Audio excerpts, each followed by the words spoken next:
The certified letter arrived on a Tuesday morning in February, and I knew before opening it that Brenda Whitmore was involved because the envelope had 3 exclamation marks printed after the return address.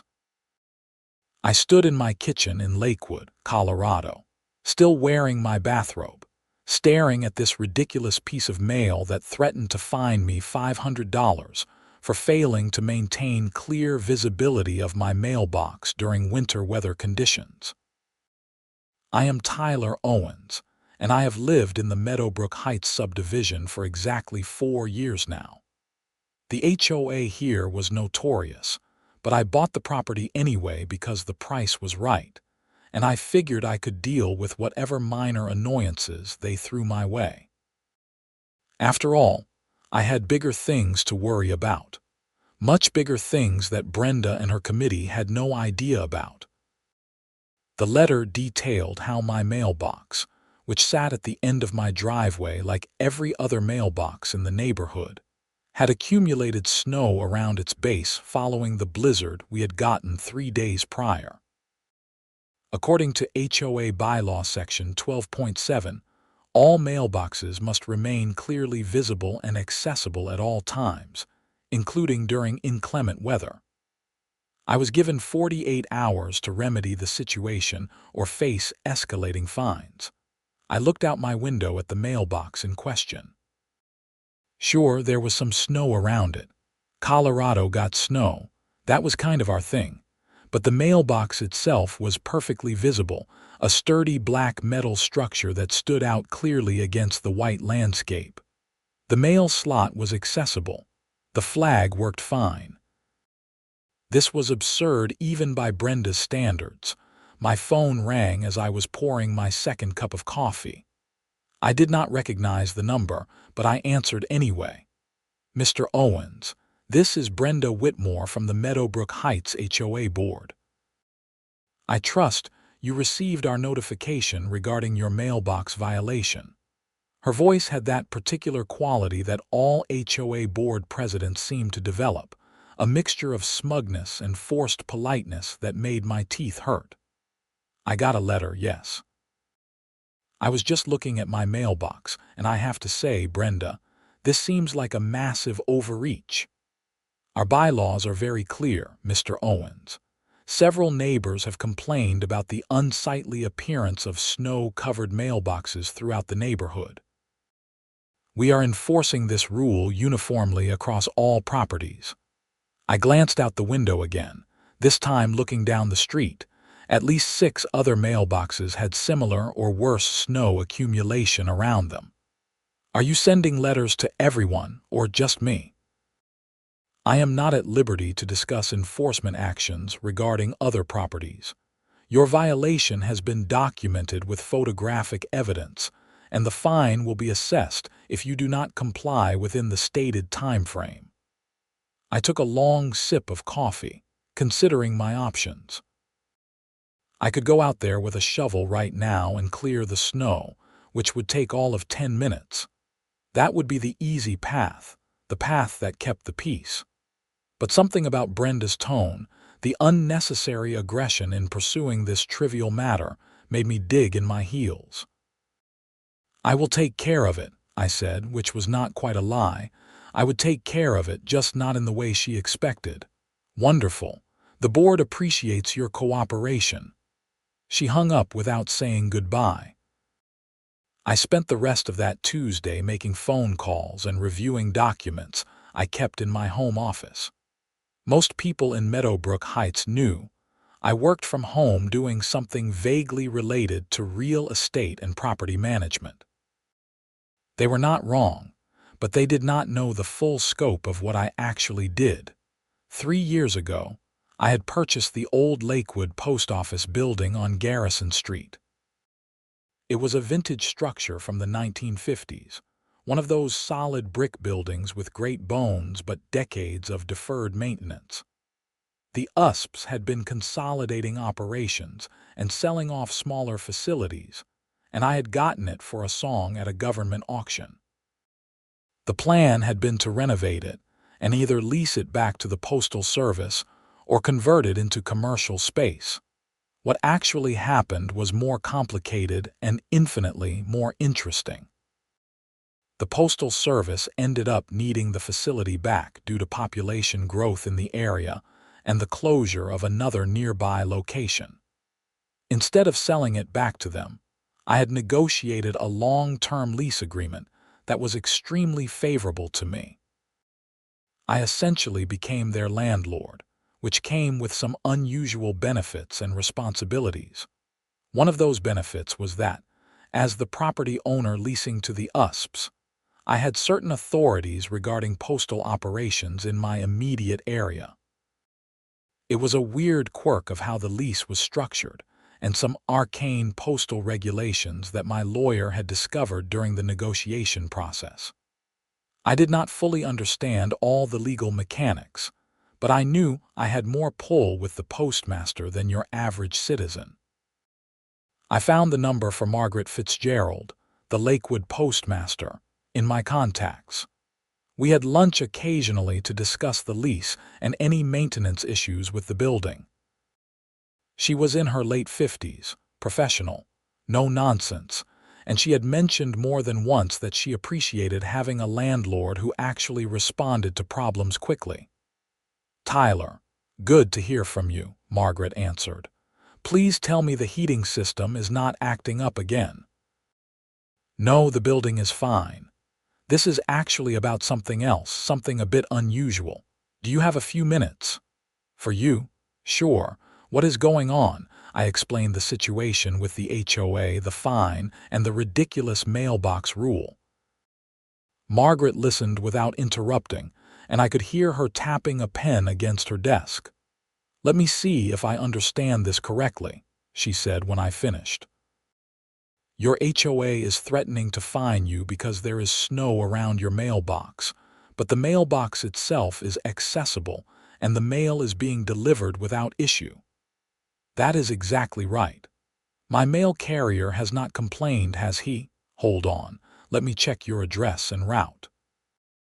I heard keyboard clicking. "No, Dennis has not reported any issues with your address. He did report 3 mailboxes on your street that were actually blocked and inaccessible yesterday, but yours was not one of them." "That is what I thought. So here is my question. Can an HOA actually regulate mailboxes?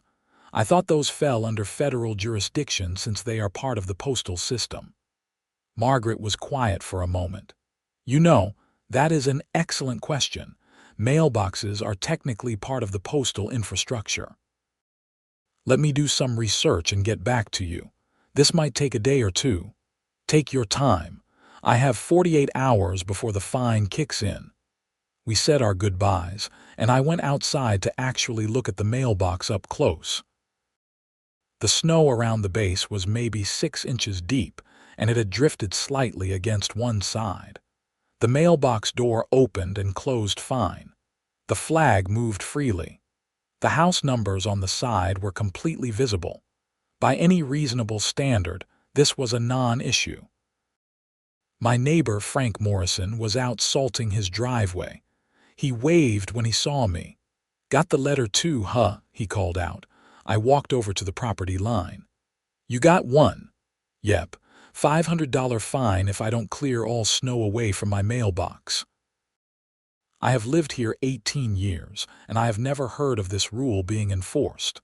Brenda is on some kind of power trip lately. "Have you noticed any actual problem with mail delivery?" Frank shook his head. "Dennis does not care. He drives right up, puts the mail in, drives away. Never said a word about snow." "How many other people got letters?"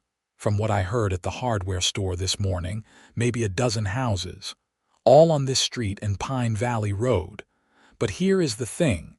There are plenty of houses with worse snow buildup that did not get letters. My buddy Tom, 3 streets over, has not cleared his mailbox all winter. Nothing." This confirmed what I suspected. Brenda was selectively enforcing a made-up rule, probably targeting people she had personal issues with. I had clashed with the HOA board 6 months ago over their attempt to ban all street parking after 6 p.m., which would have been a nightmare for anyone who had guests over for dinner. I had organized enough opposition to kill that proposal, and Brenda had not forgotten. Wednesday morning brought fresh snow, just an inch or two, but enough to make my mailbox situation technically worse. I did not touch it. Instead, I worked from home as usual, taking video calls and managing my various properties. I owned 4 other commercial buildings in the Denver area, plus the post office, and I had learned that being a good landlord required constant attention. Margaret called me just after lunch. "Tyler, you are not going to believe what I found. Are you sitting down?" "I am now." "What did you discover?" Mailboxes are indeed under federal jurisdiction. Title 18 United States Code, Section 1725 makes it a federal crime to restrict or interfere with mail delivery. But it gets better. I pulled up the regulations regarding mailbox placement and maintenance, and nowhere does it say anything about cosmetic snow removal as long as the box remains accessible. So the HOA cannot actually enforce this. It is more complicated than that. HOAs can have architectural guidelines, but those guidelines cannot interfere with federal postal operations. If your mailbox is accessible and Dennis can deliver mail without issue, then requiring you to clear decorative snow is arguably interfering with established postal service. You are maintaining your mailbox in accordance with federal standards, and that supersedes local HOA rules. I felt a grin spreading across my face. This is perfect. Can you put that in writing? I can do you one better. I am going to send a letter to your HOA board explaining federal mailbox regulations and noting that your mailbox is in full compliance with Postal Service requirements. I will also mention that any attempt to fine you for this could be seen as interference with mail service, which we take very seriously. Margaret, you are amazing. I protect my carriers and my infrastructure. If Brenda wants to play games with mailboxes, she's going to learn real quick that she is messing with federal property. I will have the letter ready by end of business today and email you a copy. We hung up, and I sat back in my chair, feeling satisfied. This was going to be good. The letter from Margaret arrived via email at 4:30 p.m. It was beautiful, professional, and absolutely devastating to Brenda's position. Margaret laid out the relevant federal codes, explained the USP's position on mailbox maintenance, specifically noted that my mailbox was in full compliance, and strongly suggested that the HOA withdraw their fine and any similar actions against other residents. The kicker came in the final paragraph, where Margaret mentioned, almost casually, that she had consulted with me regarding this matter in my capacity as the owner of the Lakewood Post Office building and lessor of said property to the United States Postal Service. She noted that I had brought this issue to her attention out of concern for proper postal operations in the community, and that she appreciated my diligence. I forwarded the email to Brenda with a simple message. Please see attached correspondence from the Postmaster regarding the mailbox issue. I trust this resolves the matter. My phone rang 4 minutes later. Brenda's voice was no longer smug. "Mr. Owens, I just received a very concerning email from you. I sent you the letter from the Postmaster. Is there a problem? The letter mentions that you own the post office." "What does that mean exactly?" "I own the post office building on Garrison Street. I lease it to the USPs. Has for 3 years now." There was a long pause. "I was not aware of that. It never came up before. But when you sent me that fine regarding my mailbox, I thought I should consult with the Postmaster about federal regulations. Turns out mailboxes are federal property, and HOAs cannot interfere with postal operations. Who knew, Mr. Owens? I am sure we can work something out. Perhaps we were overly zealous in enforcing this particular bylaw. Perhaps, Brenda, you threatened to fine me $500 for having snow near my mailbox in Colorado in February. That is not overly zealous. That is harassment. Now, that is a very strong word. What would you call it? Selective enforcement of a made-up rule against people you have personal disagreements with. Because from where I am sitting, that looks a lot like harassment. I could hear papers shuffling on her end. The board will need to review this situation. I will get back to you. You do that. And Brenda, you might want to withdraw all those other letters you sent out too. I am guessing the postmaster would be very interested to know if you are harassing multiple residents over federal postal property. She hung up without responding. Thursday morning started with an email from the HOA board secretary, a woman named Patricia Hendricks, who usually just rubber-stamped whatever Brenda wanted. The email informed me that upon further review, the board had determined that my mailbox was in acceptable condition and the fine would not be assessed. There was no apology, no acknowledgement that they had overreached, just a terse notification that the matter was closed. I was not satisfied. This was not just about my mailbox anymore. Frank had shown me his letter, and I knew at least 10 other residents had received the same threat. If I let this go, Brenda would just wait a few months and try something else, targeting different people for different made-up violations. I spent Thursday morning calling the other residents who had received letters. Frank gave me numbers for several people, and I found the others through the neighborhood directory. By noon, I had spoken with 11 homeowners, all of whom were frustrated and angry about the selective enforcement. 3 of them had already paid the fine just to avoid the hassle. 4 had cleared their snow but were resentful about it. The remaining 4, like me, had pushed back but were worried about escalating fines. "What if we all file a complaint?" asked Sandra Mills, who lived on Pine Valley Road. "Is there some kind of process for challenging the HOA board?" "There is," I said, "but it is slow and they control most of the machinery. We would have to get enough homeowners together to force a vote, and that takes time. Meanwhile, they can keep assessing fines. So what do we do? Just let them walk all over us? No, I have a better idea. How would you all feel about attending the next HOA board meeting? They are open to residents. We could present our concerns directly and demand accountability." There was enthusiasm for this idea. The next board meeting was scheduled for the following Tuesday evening at the community center. I sent an email to all 11 homeowners with the details and suggested we coordinate our statements. Friday brought an unexpected development.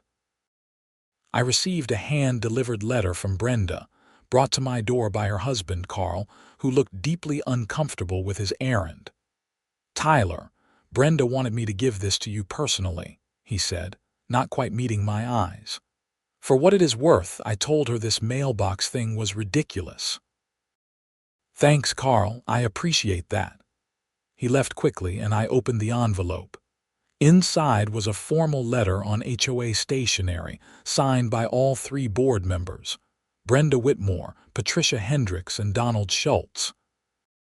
The letter informed me that I was being fined $300 for causing undue disruption to HOA operations by involving outside agencies in internal neighborhood matters. I read it twice to make sure I was understanding correctly. They were fining me for talking to the postmaster. This was beyond stupid. This was potentially illegal. I called my lawyer, James Roderick, who specialized in real estate and property disputes. "They fine you for what?" James asked after I read him the letter. "For talking to the postmaster about their mailbox fine. They are claiming I disrupted HOA operations." "Tyler, they cannot do that. That is retaliation, plain and simple.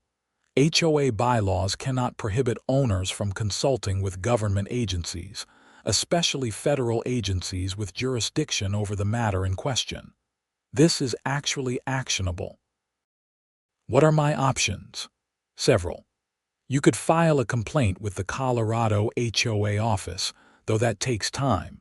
You could sue them in small claims for the retaliatory fine, which you would almost certainly win.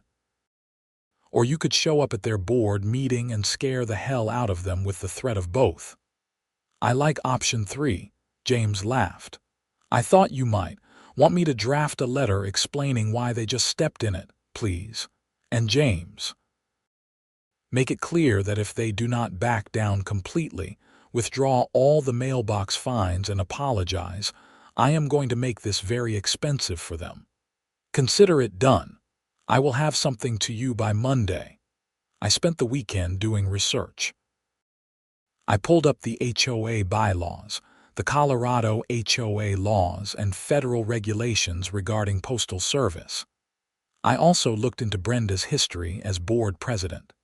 She had been elected 3 years ago, running unopposed after the previous president retired. Since then, the number of fines assessed had increased by 400%, according to the annual reports that the HOA was required to publish. Most of those fines were for minor violations. Grass too long, wrong shade of paint, decorations left up too long after holidays. The fines ranged from $100 to $500, and the money went into the HOA operating fund, which Brenda controlled. It was a nice little racket she had going. I also discovered something interesting in the bylaws. Any board member could be removed by a vote of 25% of homeowners. There were 240 homes in Meadowbrook Heights, which meant we needed 60 votes to force a recall election. That seemed doable, especially if Brenda kept making enemies at her current rate. Monday brought James's letter. It was 6 pages of dense legal language that boiled down to, "You messed up badly, back off now, or face serious consequences." He cited specific Colorado statutes regarding HOA authority, federal preemption regarding postal operations, and anti-retaliation provisions in our HOA bylaws that Brenda had apparently forgotten existed. I had copies made at the print shop, enough for every homeowner in the subdivision, plus extras. Then I drafted my own letter, much simpler and more direct. Dear neighbors, the HOA board has been selectively enforcing made-up rules to collect fines from residents. When I challenged them using federal postal regulations, they retaliated with additional fines. This is illegal and unacceptable. Please join me at the board meeting this Tuesday at 7 p.m. at the community center. It is time for accountability. I spent Monday afternoon delivering these letters to mailboxes throughout the subdivision. By evening, my phone was ringing constantly. People were angry, some at me for stirring up trouble, but most at Brenda for the years of petty tyranny. Tuesday morning, Brenda called me directly. "Mr. Owens, I understand you have been distributing materials throughout the neighborhood making serious allegations against the board. I have been informing my neighbors about illegal retaliation and selective enforcement. Is there a problem? You are creating a hostile environment. The board is prepared to take additional action if you continue this campaign. Brenda, I am going to give you some free advice. Stop. Stop while you are only moderately deep in legal trouble. Withdraw the fines, all of them, apologize to the residents you have been harassing, and maybe you get to stay on the board. Keep digging and I will bury you. How dare you threaten me? That is not a threat. That is a warning. See you at the meeting tonight." I hung up before she could respond. The community center was packed that evening. I arrived 15 minutes early and found at least 50 people already there, with more streaming in. The room was set up for maybe 40 people, and we quickly exceeded capacity. Folding chairs were brought out. People stood along the walls. The energy was electric. Brenda sat at the front table with Patricia and Donald, looking increasingly nervous as the crowd grew. She kept checking her watch and whispering to the others. At exactly 7 p.m., she gavelled the meeting to order. "Thank you all for coming to tonight's board meeting. We have a standard agenda to cover, starting with the treasurer's report. Point of order," I called out from the third row. "I believe there are residents here who wish to address the board during the public comment period." Brenda's jaw tightened. "Public comment comes at the end of the meeting after we have conducted board business." "Actually," said Frank Morrison, standing up with a copy of the bylaws, Section 4.2 states that residents may request to move public comment to the beginning of the meeting if matters of urgent importance need to be addressed. I so move. "I second," called out Sandra Mills. Brenda looked at Patricia, who was frantically flipping through her own copy of the bylaws. Patricia nodded reluctantly. "Very well," Brenda said through gritted teeth. "Public comment will be moved to the beginning of the meeting. Please keep statements to 2 minutes each." I stood up first. "My name is Tyler Owens, and I live at 42 Meadowbrook Drive. 2 weeks ago, I received a certified letter from this board threatening me with a $500 fine for having snow near my mailbox. When I consulted with the Postmaster of Lakewood, who confirmed that my mailbox was in full compliance with federal regulations, I was then fined an additional $300 for causing disruption. This is illegal retaliation." The room erupted. People were shouting questions, expressing support, sharing their own stories. Brenda hammered her gavel. "Order, we will have order." Frank stood next. "I got the same letter about my mailbox, so did at least 10 other people on my street. But my neighbor, who has not cleared his mailbox once all winter, got nothing. Why? Because he did not vote against Brenda's parking ban last year. This is selective enforcement and harassment." More people stood to share stories. A woman named Linda Martinez had been fined for having a wreath on her door past January 5th.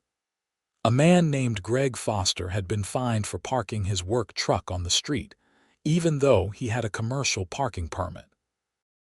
Another couple had been fined for their lawn being a 1/4 inch too long, measured during a week when their lawn service was delayed by rain. The stories went on for 40 minutes. Brenda tried several times to stop the comments, but the crowd would not have it. Patricia and Donald sat silently, looking more uncomfortable by the minute. Finally, when there was a break in the statements, I stood again. "I have here a legal opinion from my attorney explaining why the board's recent actions violate Colorado HOA law and our own bylaws. I also have a letter from the Postmaster confirming that mailboxes are federal property and that HOA aesthetic rules cannot supersede postal regulations. I am happy to provide copies to anyone who wants them." Dozens of hands went up. I distributed the copies I had brought, and people passed them around. "The question before us," I continued, "is whether this board is going to acknowledge their mistakes, withdraw these illegal fines, and commit to transparent, fair enforcement going forward, or whether the residents of this community need to pursue recall proceedings and potential legal action." Brenda stood up, her face red. "You have no authority to threaten this board." "I am not threatening anyone. I am stating facts. 25% of homeowners can trigger a recall election. That is 60 households. I count at least that many people in this room right now who are fed up with your administration." "Hear, hear!" Someone shouted and others applauded. Donald Schultz, who had been silent until now, cleared his throat. "Brenda, maybe we should consider tabling some of these fines pending further review." "We will do no such thing. These people violated clearly stated bylaws." "Brenda," Patricia interrupted quietly, "I have been reading this legal memo. We might have a problem." We do not have a problem. He does. He is the one causing trouble. I remained calm. Brenda, I am giving you an opportunity to resolve this quietly, withdraw the fines, issue an apology, commit to fair enforcement with clear criteria. That is all we are asking. And if we refuse, then tomorrow morning, I file complaints with the Colorado HOA office for illegal retaliation, selective enforcement, and violations of our bylaws. I file in small claims court for return of any fines paid under duress, and I start collecting signatures for a recall petition. Your choice. The room was dead silent. Everyone watched Brenda, waiting for her response. She looked at Patricia, then at Donald, then at the crowd of angry residents. "This meeting is adjourned," she said suddenly, grabbing her papers and standing up. "You cannot just adjourn in the middle of," Frank started. But Brenda was already walking out with Patricia hurrying after her. Donald remained seated, looking miserable. "I am sorry," Donald said to the room. "I did not realize things had gotten this bad. Can you give me 24 hours? I need to talk to the other board members." "You have until tomorrow at 5 p.m., I said. "After that, I start filing paperwork." The meeting broke up with people clustering in small groups, exchanging phone numbers and email addresses. A core group of about 20 residents stayed late, and we formed an informal committee to coordinate our response. Frank volunteered to start collecting signatures for a recall petition, just in case. Sandra offered to compile a list of all questionable fines from the past year. Others volunteered to review the bylaws and financial statements. I drove home feeling energized. This was not just about my mailbox anymore. This was about standing up to petty tyranny and holding leaders accountable. Wednesday morning, I woke to find my mailbox had been vandalized. Someone had spray-painted "Troublemaker" across it in bright red letters. I took photos from multiple angles and called the police non-emergency line to file a report.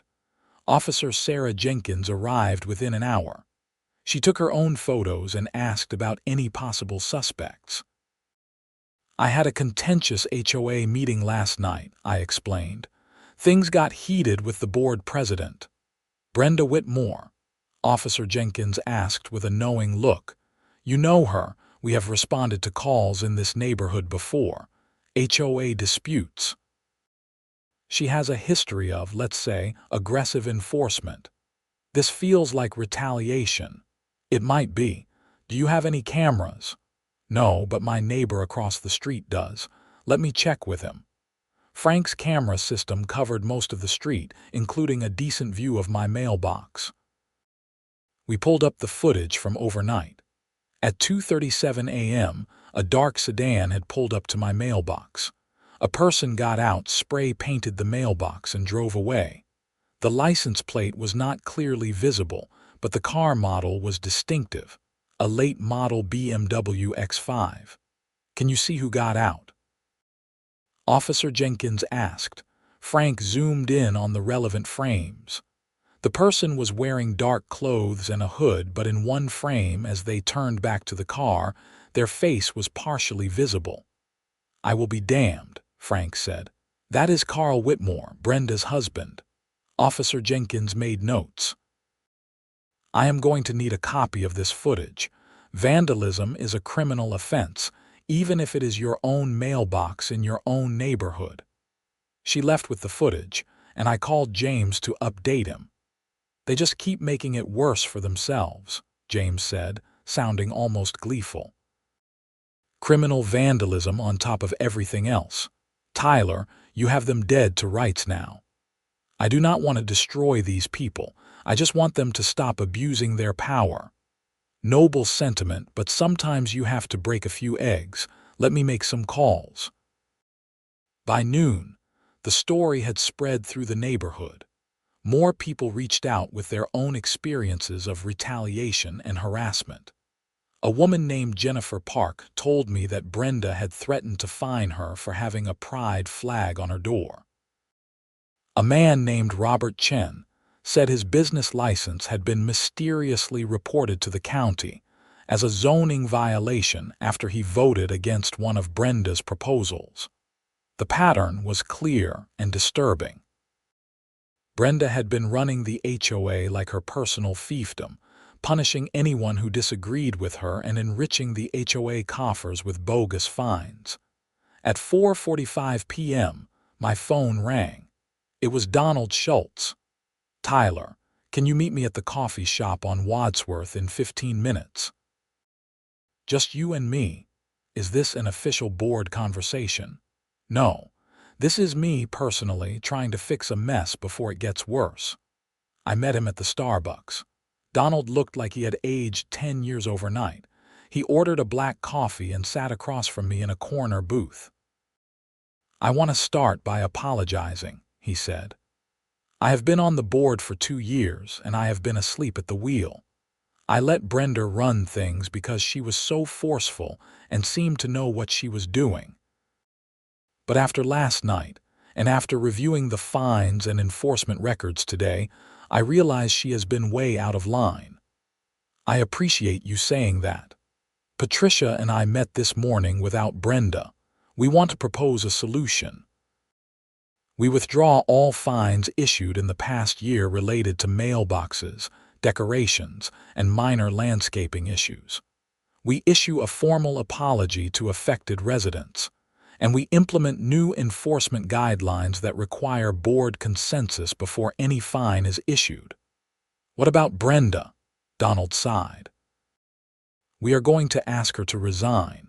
If she refuses, Patricia and I will resign, and that will force a special election. Either way, she will not have the power to keep doing this. And my vandalized mailbox.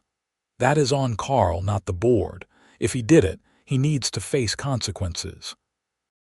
That is between you and the police." I considered this. It was a good offer, better than I expected. "I want the apology in writing, sent to every homeowner. I want the new enforcement guidelines published and approved at an open meeting. And I want a commitment that anyone who was intimidated into paying a bogus fine gets their money back." "Done. Can you call off your recall petition? If you follow through, yes. But Donald, I am going to be watching. A lot of us are. If the board backslides, we will act." We shook hands, and he left looking relieved. Thursday morning brought a formal letter from the HOA board, signed by Patricia and Donald but not Brenda. The letter apologized for overly aggressive enforcement of certain bylaws and announced that all fines related to winter mailbox appearance, holiday decorations, and minor landscaping variations were hereby withdrawn. Residents who had already paid such fines would receive full refunds within 30 days. The board also announced that new enforcement procedures would be voted on at a special meeting the following week. There was no mention of Brenda. That afternoon, Officer Jenkins called me back. "Mr. Owens, we have identified Carl Whitmore as the person who vandalized your mailbox. We will be issuing a citation for criminal mischief. It is a misdemeanor, so he will not be arrested, but he will have to appear in court and will likely pay a fine and restitution." "Thank you, officer. There is something else you should know. When we contacted Mr. Whitmore, his wife Brenda interfered with our investigation. She tried to prevent us from speaking with him and made some threats about reporting our officers for harassment. That is not going to help their case." "I imagine not." Friday brought the resignation. Brenda sent an email to all homeowners announcing that she was stepping down as HOA president effective immediately, citing personal reasons and the increasingly hostile environment created by certain residents. She could not help herself and used the last paragraph to defend her record and claim that she had always acted in the community's best interests. The response from the neighborhood was overwhelmingly positive. People sent me messages thanking me for standing up to her. Frank organized a happy hour at a local bar to celebrate. Even people who had previously stayed neutral admitted they were relieved, but I was not ready to celebrate yet. There were still loose ends.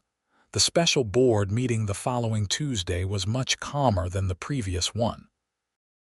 Patricia had assumed the role of interim president, and she presented new enforcement guidelines that were actually reasonable.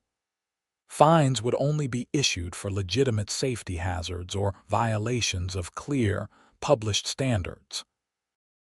Any fine over $100 would require a vote of the full board. Residents would get written warnings before fines were assessed, with reasonable time to correct issues. And most importantly, there would be a transparent appeals process that did not require homeowners to hire lawyers. The guidelines passed unanimously, with strong support from the residents in attendance. 2 weeks later, Carl Whitmore pleaded no contest to criminal mischief charges. He was ordered to pay a $500 fine, perform 40 hours of community service, and pay me $200 in restitution for repainting my mailbox. At the hearing, his lawyer tried to argue that this was a neighborhood dispute blown out of proportion, but the judge was not sympathetic. You vandalized someone's property in the middle of the night because of a disagreement about HOA rules, Judge Marion Foster said from the bench. That is not a neighborhood dispute. That is criminal behavior. You are lucky Mr. Owens is not pursuing additional civil remedies. I had considered suing for additional damages, but decided against it. The criminal conviction and the public embarrassment were punishment enough. Carl and Brenda put their house up for sale the following month and moved to Aurora, away from Meadowbrook Heights and all the neighbors they had antagonized. The HOA held elections in April. Patricia ran for president on a platform of transparent, reasonable governance. She won easily. 2 new board members were elected, including Frank Morrison, who promised to keep a close eye on enforcement practices. I was asked to run but declined. I had no interest in being on the board. I just wanted them to leave me alone. Life returned to normal, or as normal as it gets in an HOA neighborhood. I continued working from home, managing my properties, and maintaining my lease with the post office. Margaret and I still had lunch occasionally, and she never let me forget that my mailbox dispute had led to the Postmaster's office issuing new guidance to HOA boards nationwide about federal postal regulations. "You started a whole thing," she told me over sandwiches in May. We have gotten inquiries from postmasters in 6 states about how to handle HOA disputes over mailboxes. Someone in the regional office is drafting formal guidelines. I just did not want to pay a bogus fine. You did more than that. You stood up to a bully and made your community better. That matters. She was right, though I did not feel particularly heroic. I had just been annoyed enough to push back, and I happened to have resources and knowledge that most homeowners did not. The real heroes were people like Frank and Sandra, who had been fighting Brenda's overreach for years before I got involved. Summer came, and the neighborhood seemed lighter somehow. People were friendlier. The HOA newsletter, which under Brenda had been full of stern warnings and fine notices, became actually useful, with information about community events and resources. The 4th of July block party was the best attended in years. I was setting up my grill for the party when Frank came over with a cold beer for me. "Wanted to thank you again," he said. "I know you probably got tired of hearing it, but what you did mattered. My wife and I were seriously considering moving because of all the HOA drama. Now we are staying. I am glad. This is a good neighborhood, or it can be when the people running it are not crazy. Speaking of which, did you hear what happened with Brenda?" "No, what?" She tried to run for her HOA board in Aurora. The residents there Googled her name and found all the news coverage from our dispute. She lost in a landslide. I laughed. Karma is real. That it is, my friend, that it is. The rest of the summer passed peacefully. My mailbox survived multiple thunderstorms, and even a brief hailstorm without anyone measuring the grass around it or citing me for weather-related aesthetics. The new board focused on actual issues, like fixing the community center roof and organizing a neighborhood watch program.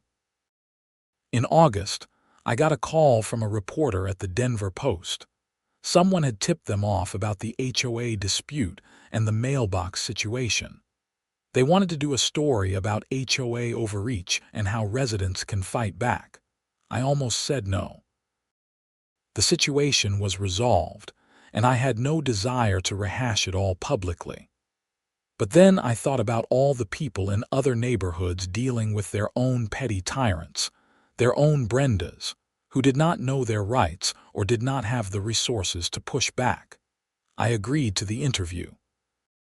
The story ran in early September with the headline, "Colorado Man Uses Postal Regulations to Fight HOA Overreach."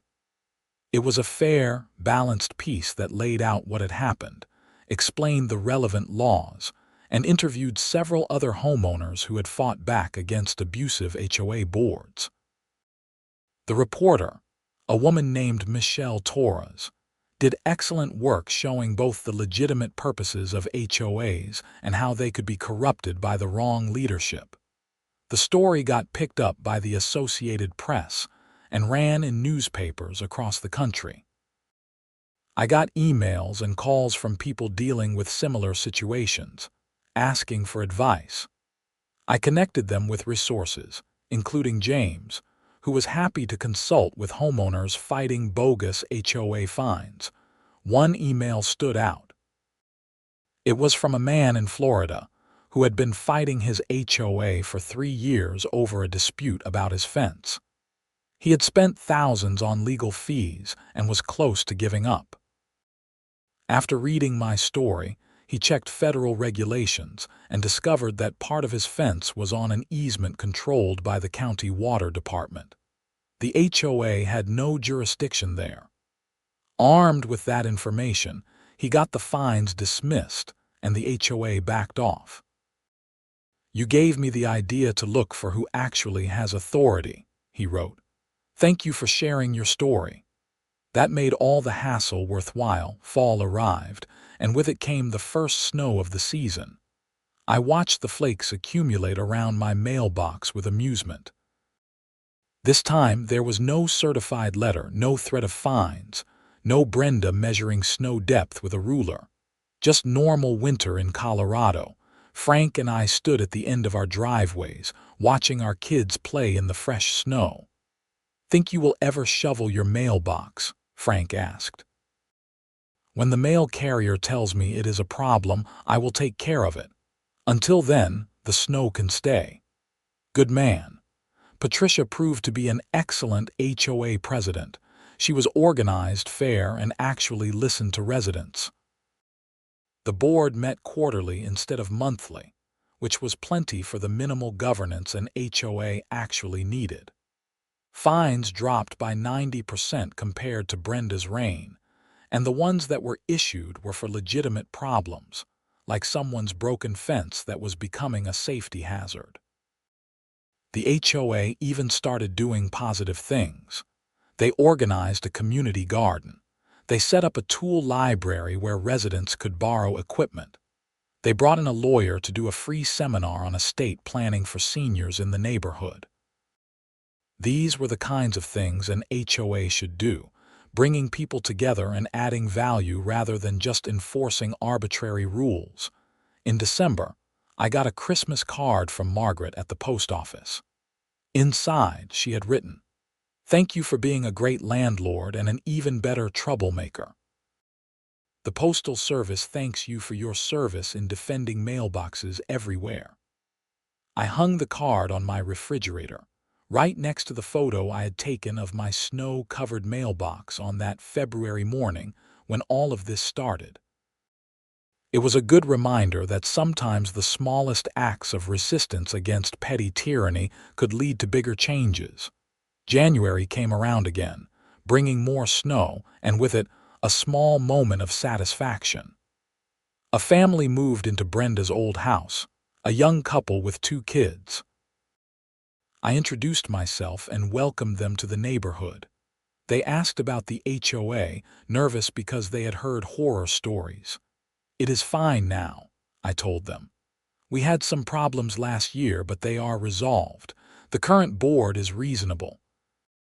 Just maintain your property, be a good neighbor, and you will not have any issues." "That is a relief," the husband said. "Our last HOA was a nightmare.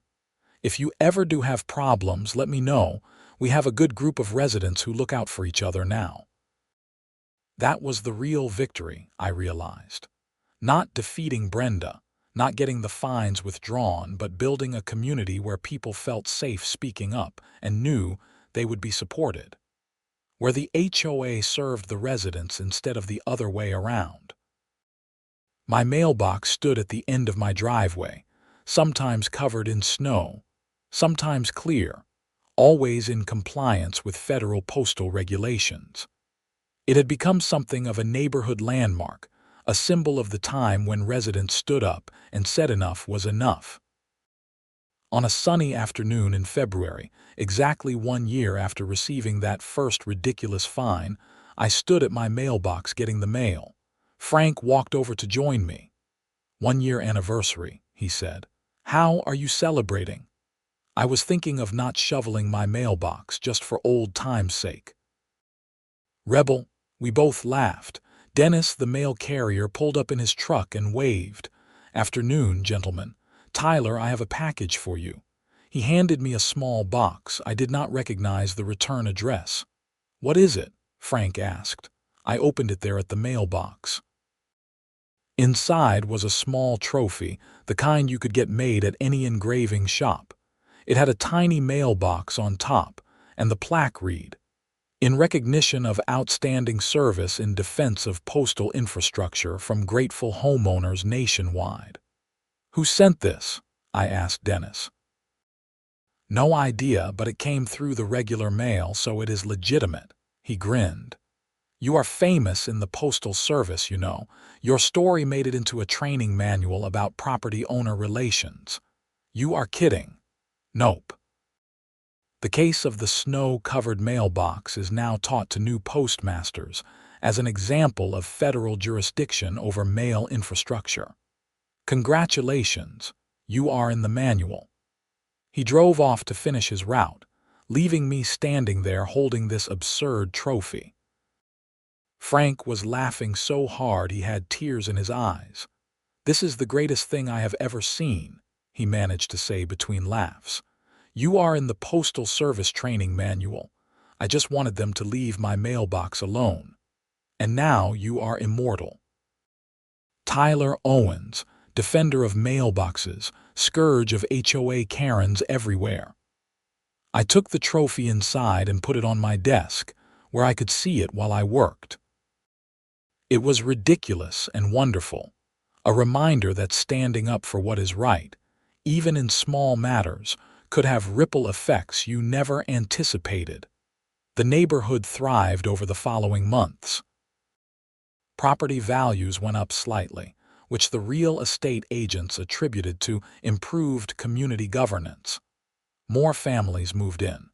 The community garden flourished. The tool library became so popular that the HOA had to expand it. Patricia served out her term and chose not to run again, satisfied that she had helped restore balance. Frank ran for president and won. Under his leadership, the HOA continued to focus on bringing people together rather than finding new ways to find them. I continued managing my properties, including the post office building. The lease with USPS was up for renewal, and Margaret and I negotiated an extension that was favorable to both sides. The building needed some updates, and I invested in improvements that would serve the community for years to come. On a warm evening in June, I sat on my front porch with a beer, watching the neighborhood kids play street hockey. My mailbox stood at the end of the driveway, unbothered and unmolested, performing its simple function of receiving mail without anyone measuring the grass around it, or checking for snow accumulation, or finding new imaginary violations. Life was good. The HOA was functional. The community was healthy. And I had learned that sometimes the best way to deal with bullies was not to back down, to know your rights, to stand your ground, and to help others do the same. My phone buzzed with a text from Sandra Mills. "Did you see the HOA newsletter? Frank is proposing a Community Appreciation Day for residents who volunteer in the neighborhood. Your name is at the top of the list." I smiled and texted back. "Tell him I am honored, but let's focus on all the people who make this place great. It was never about one person." She responded with a thumbs-up emoji. As the sun set over Lakewood, Colorado, painting the sky in shades of orange and pink, I reflected on the strange journey that had started with a ridiculous fine over a snow-covered mailbox. It had taught me that even the smallest injustice was worth fighting, that communities were stronger when people stood together, and that sometimes the most powerful weapon against petty tyranny was simply refusing to accept it. My mailbox would probably outlive me, still standing at the end of the driveway, still protected by federal regulations, still serving its purpose. And maybe, somewhere in America, another homeowner facing another absurd HOA fine would hear my story and find the courage to push back. That was enough legacy for me. The stars came out, bright and clear in the Colorado sky, and I went inside, leaving my mailbox to stand guard through another peaceful night in a neighborhood that had learned, the hard way, that good governance required both good leaders and engaged residents willing to hold them accountable. And if anyone ever tried to find me for snow on my mailbox again, well, I had the postmaster on speed dial.